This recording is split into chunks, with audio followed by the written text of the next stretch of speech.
And thank you for inviting me to be here today. My name is Kayla, and I work at the Alzheimer Society as the team lead for Behaviour Support.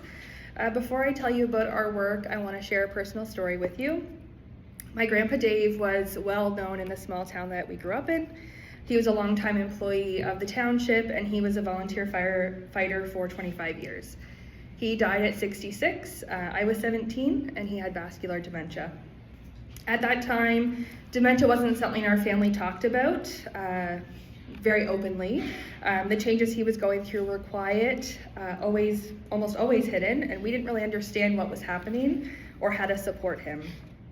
Now, after being in this field for many years, I really think about how different things could have been for both him and my family had we have accessed support earlier. That experience is really a big part of why I do the work I do and why I strongly believe in the support that we offer. I've been here for almost 4 years as the staff of the Alzheimer Society. I began as a behavioral support outreach worker.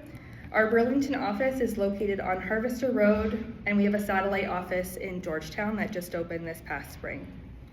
Our presence, though, extends far beyond those four walls.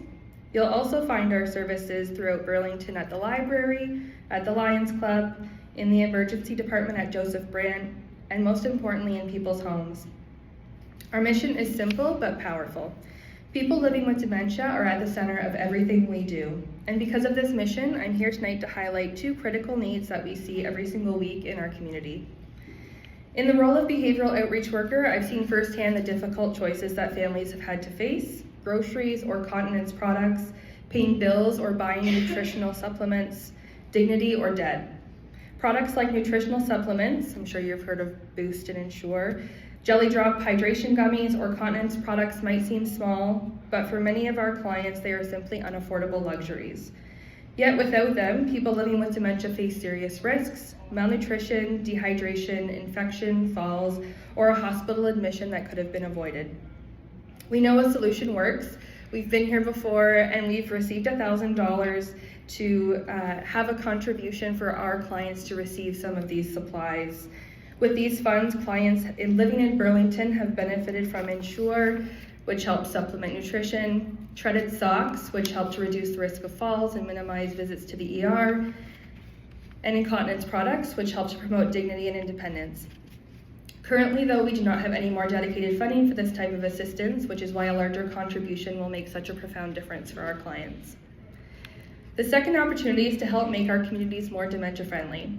You know that feeling when you visit the grocery store and you walk in and you know you need a banana and everything's been rearranged, they've put everything in a new place?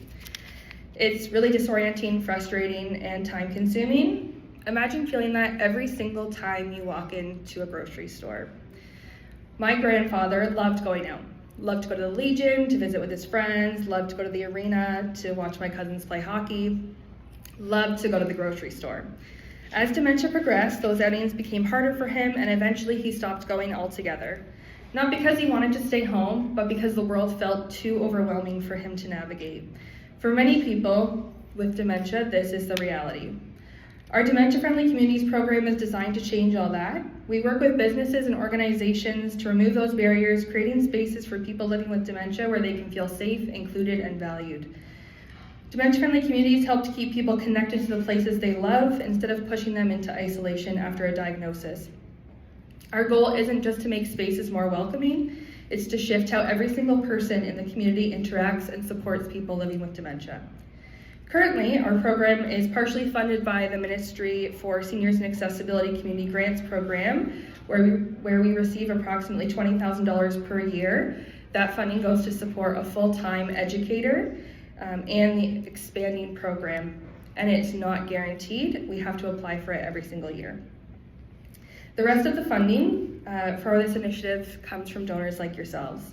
Expanding our DFC program in Burlington would allow us to train local businesses, first responders, and public services to better recognize and respond to dementia in the community, host workshops and awareness campaigns to reduce stigma and increase understanding about dementia, and offer accessible programs and activities that encourage participation and social connection. These initiatives help fulfill our mission of people living with dementia being at the center of everything we do. As we continue to support clients to help them live well with dementia and make our communities more dementia friendly, your investment wouldn't just fund programs, it would support people. People who want to stay in their homes, people who want to stay connected to the community, people who deserve dignity, safety, and understanding, your friends, your neighbors, people like my grandpa. We can promise you that your contribution will be put to work immediately and will directly impact the lives of people who need it most. Thanks for considering us, and thank you for making a difference in the lives of people living with dementia and their care partners.